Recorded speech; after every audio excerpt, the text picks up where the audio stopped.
आम्ही बनवला पुलाव। इंजिनियर साहेबांनी सगळ्या भाज्या कापून घेतल्या, त्यानंतर तांदूळ एका वाटीमध्ये घेऊन ते धुवून घेतलं व सोयाच्या गरम पाण्यात टाकून तांदूळ पूर्ण धुवून घेतलं। आता आम्ही करवली पुलाव आणि ह्यो झोपलाय बघा कसा।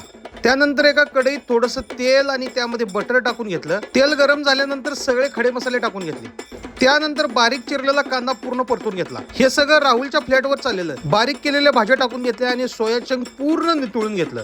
मस्त असं व्हेज पुलाव करायचं होता, हे नियोजन होतं। सगळं एकत्रित करून त्याच्यामध्ये थोडे मसाले टाकून मंद आचेवर वाफलून घेतलं। हे आमची मित्र घरात कवा करणार नाहीत, पण असं फ्लॅटवर गेल्यावर सगळं करतात बघा।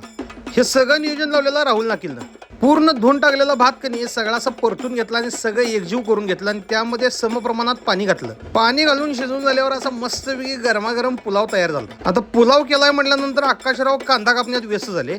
मस्त आणि यथेच्छ असा पुलाव राहुलनं केला होता। तुम्ही असा पुलाव कधीतरी घरात करा आणि यथेच्छ खावा। क्वालिटी म्हणजे क्वालिटी असते।